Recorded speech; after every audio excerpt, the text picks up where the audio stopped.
Assalamualaikum warahmatullahi wabarakatuh. Perkenalkan, nama saya Sylvia Mega Utami. Saya dari jurusan Hukum Keluarga Islam. Di sini dalam video ini saya akan menjelaskan tentang jual beli tanah.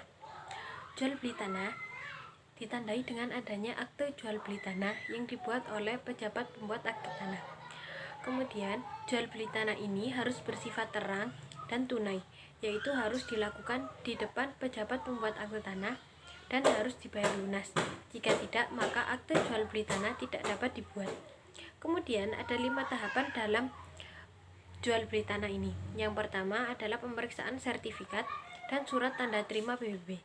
Pemeriksaan sertifikat ini meliputi bahwa tanah tersebut tidak dalam persengketaan, tanah tersebut tidak dalam jaminan, dan tanah tersebut tidak dalam keadaan sita.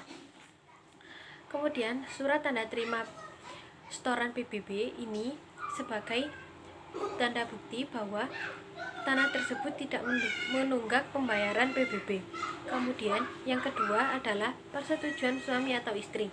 Hal ini, persetujuan ini diperlukan ketika tanah tersebut adalah harta bersama dari suami dan istri.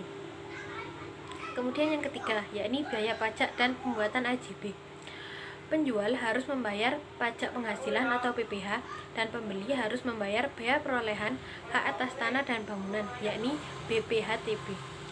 Yang keempat, pembuatan dan penandatanganan AJB, akte jual beli tanah. Penjabat pembuat akte tanah akan membacakan dan menjelaskan isi dari akte jual beli tanah. Dan jika pembeli dan penjual setuju dengan isi tersebut, maka kemudian akan dilakukan tanda tangan, yakni oleh pejabat pembuat akte tanah, penjual, pembeli, dan saksi. Kemudian akte jual beli tanah akan dicetak. Setelah itu, akte jual beli tanah akan disimpan oleh PPAT dan diserahkan ke kantor pertanahan untuk dibaliknamakan. Kemudian setelah itu, penjual dan pembeli akan dibuatkan salinan dari akte jual beli tanah. Yang kelima adalah pembalikan nama yang dilakukan di kantor pertanahan. Adapun berkas-berkas yang harus dipenuhi dalam pembalikan nama ini untuk dokumen pembeli, yakni harus dipenuhi fotokopi KTP, fotokopi KK, fotokopi akte nikah jika sudah menikah, fotokopi NPWP, kemudian bukti lunas BPHTB, kemudian surat permohonan balik nama yang sudah ditandatangani, kemudian akte jual beli tanah dari PPAT.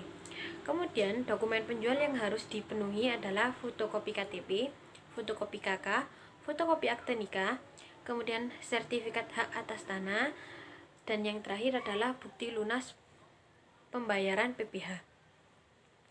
Sekian penjelasan jual beli tanah dari video ini.